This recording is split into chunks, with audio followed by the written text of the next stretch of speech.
It's not that deep. Everything love, lust, and life. Sex. We talk about it so you can get better at it. We can all get better at it and maybe feel a bit happier in the process. It's not that deep. Or is it? So I've been looking at techniques to deal with shame and how to improve it, both from the therapy point of view and from research I've been doing. And I realised that I'm sort of part way along this journey and have made progress towards not having it, I suppose. And the first thing that I think I've got quite good at now is improving your relationship with yourself. So making yourself feel like you deserve to be treated better, you deserve better pleasure, and that you are a worthy sort of person of pleasure and a good relationship and having these things and your self-esteem in general. So, I mean, it started for me with dressing better. I'm not someone who wears an awful lot of makeup anyway, but I found that the way I dress affects the way I feel. And certainly over time, dressing better has helped me feel more in control, more powerful and more attractive and, more worthy, I suppose. So I found that I had a lot of nice dresses that would just sit in the wardrobe because I don't have anywhere nice to go out with them. And I think most women have those dresses, that dress, for an occasion that never gets worn.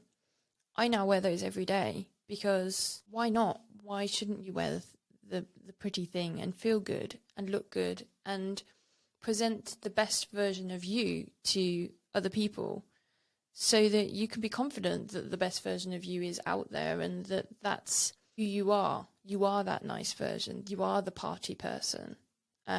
And I think this is also true for men with manscaping and, again, dressing nicely and things. For you, though, rather than for anyone else, I don't think we need to be having any kind of thoughts around who are we dressing for if it's something that makes you feel better.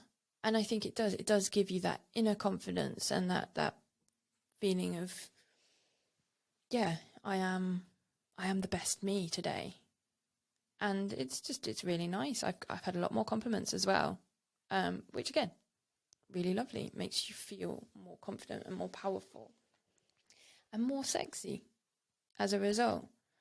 Another one that comes up from expert advice a lot is writing your thoughts and feelings down about yourself and about the shame, and then going back to them when you're not feeling the shame and go back to them and look at them and think, no, am I talking utter bullshit about myself there? Is that rubbish? I find this really difficult, and I've always found this difficult, and I write things down and I get that they're not true, and then I struggle to stop feeling that.